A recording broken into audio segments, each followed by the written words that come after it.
Cam Newton, the league is sending him a message. Is he willing to listen to it? We'll tell you what it is coming up. Plus, I will explain why this is going to be the most important season of Bill Belichick's career. I've got the numbers. They're going to surprise you. And then, the man who landed the biggest free agent in NFL history will explain exactly how he pulled it off. Live as we get up with you, starting right now.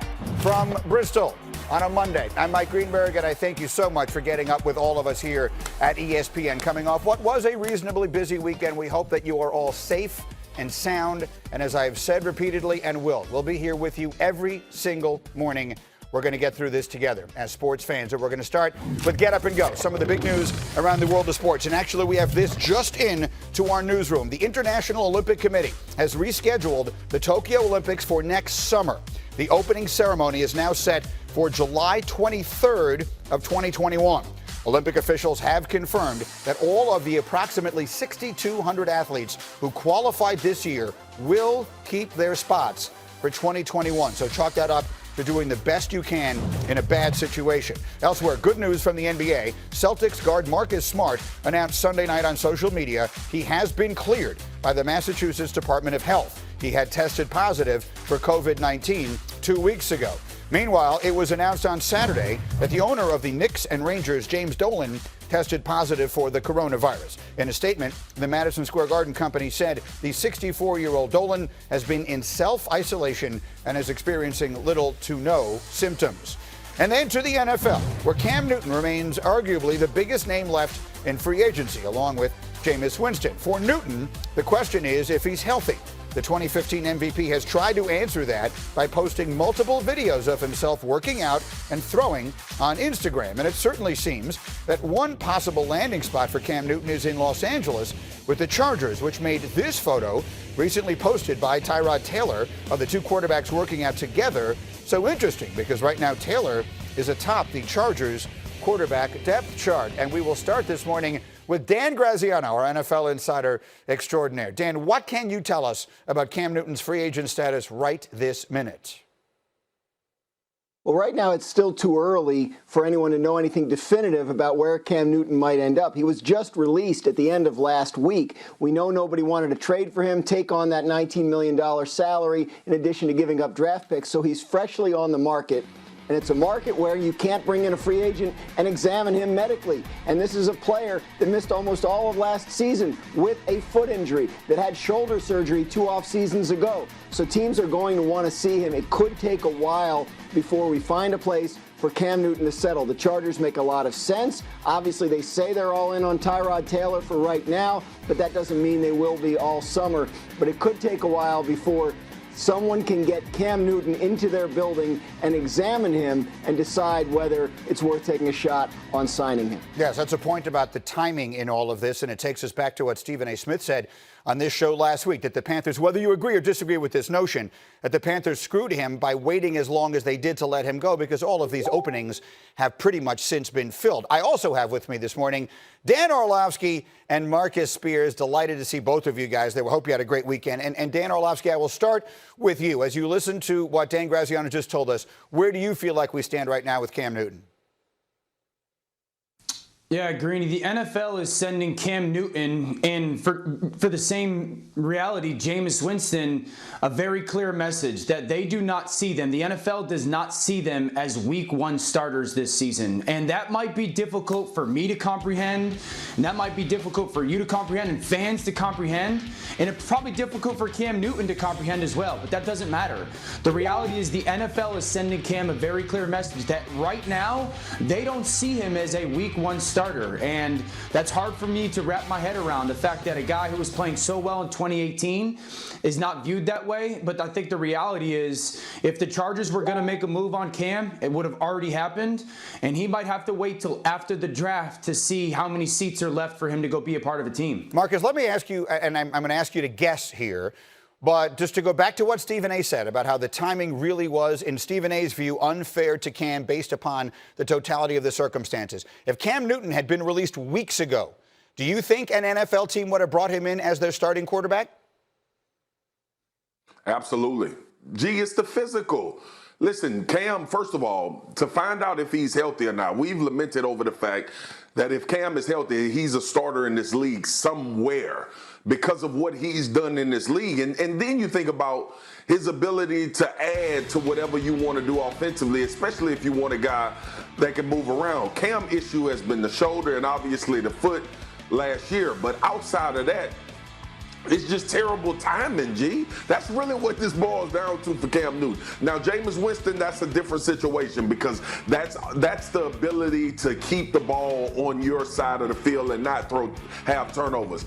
I firmly believe with Cam Newton, if he was able to go through the process that you usually go through as a free agent, to put yourself in position for teams to see you, lock in, understand the medical, see everything that's transpired from the time you had your surgery to now, someone would have him as a starter. And I think it would be the LA Chargers, because if they were so sold on Tyrod Taylor, the way Phillip Rivers played last year, Tyrod Taylor should have absolutely been in the game at some point during the season. Yeah, Dan Orlovsky, I agree with all of that, to be honest with you.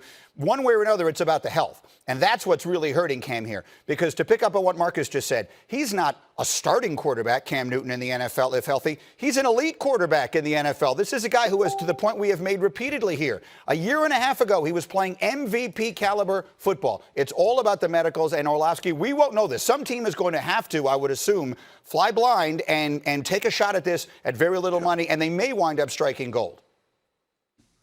Yeah, I mean, the reality is they've got to sit down with Cam Newton and figure out what his expectations are, Greeny, right? Like, is Cam looking for a 2-3 year deal worth $10+ million a year? Or is he willing to take a 1-year deal in a reasonable salary? I think everyone needs to understand, too, because when we talk about Cam Newton, one of the things that is often said is about the hits, right? And those are valid comments.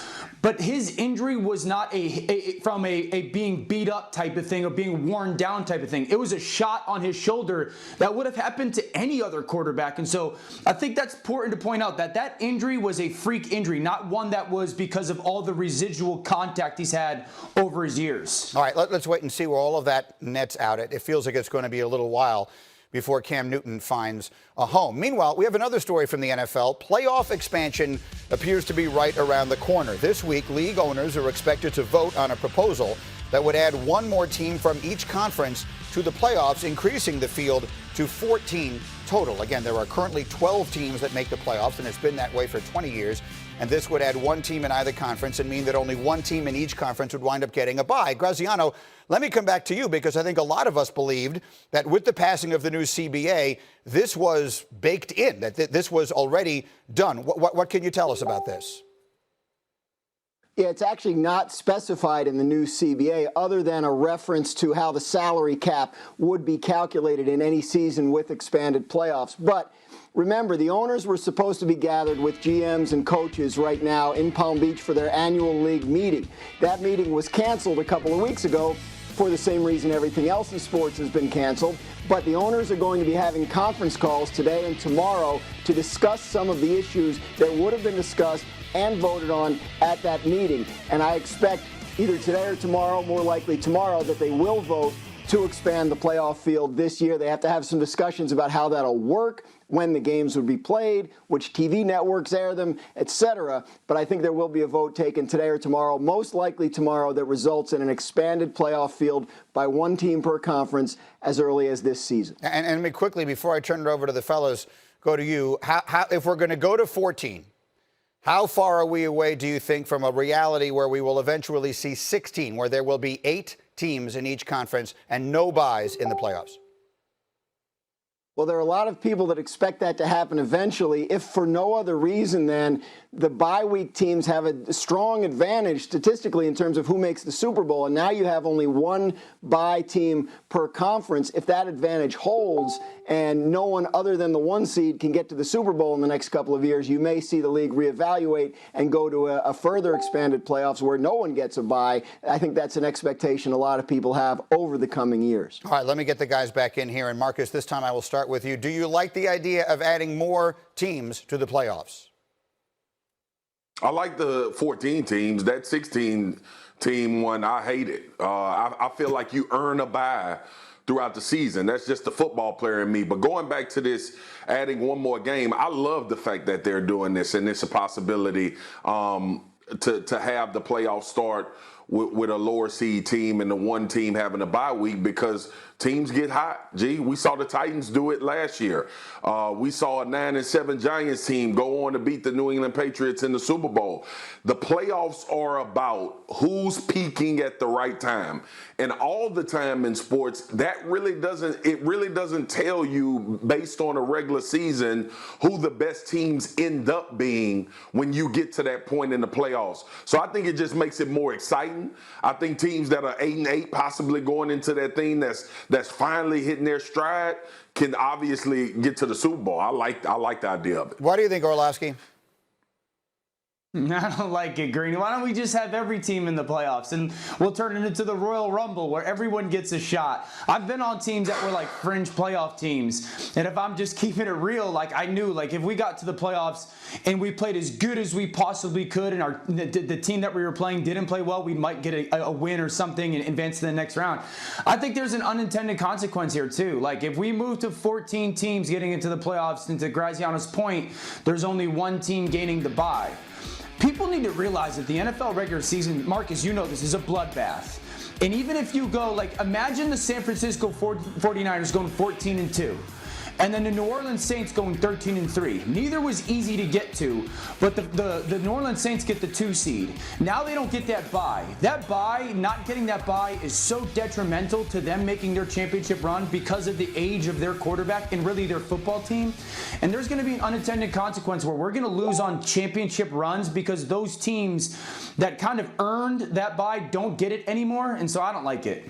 You know, Marcus, he's cutting to the core, really, of the debate here, which is, do you like the idea of a team that did not have a great year but got hot at the end and sneaks in, having the same chance to win the championship that the team that was the best team in the league all year long does? I happen to land on the other side of that. I've said for years on my old show and on this one, the NCAA tournament, which we're currently in the middle of missing, is the best sporting event we have all year long. But it's the worst possible way to choose a champion for an entire season, because there's just too much of a randomness to it, and it renders the entire regular season basically irrelevant. And that will be my concern, Marcus, if we decide to put half the teams in the NFL into the playoffs. Don't compare it to that. This is absolutely different. First of all, because it's the NFL and you're dealing with only 32 of them. And then the second thing is this: when you look at the playoffs, sometimes wasn't it Carolina that got in at 7-9 one year or something like that? They won the division but didn't win majority of their games. I could be wrong. And that is a part of what football is. That's what we love about the NCAA tournament, is that Chicago, Loyola could get into the Elite Eight or the Sweet 16. The NFL is adding one team possibly to getting into the playoffs and making a run. That would be crazy exciting for people. I think right now, just talking about it, people can't vision it. By the way, if they went to 8 teams last year in each conference, the 7-9 Broncos would have gotten in. As we continue here on Get Up this morning, Tom Brady is no longer a Patriot, but someone close to him says we shouldn't call it a divorce. You'll hear who it was and why he said it coming up. But first, I just mentioned the NCAA tournament. Right now, the Final Four would have been set over this past weekend. So our sneaky Hembo question this morning is this: which men's program has the record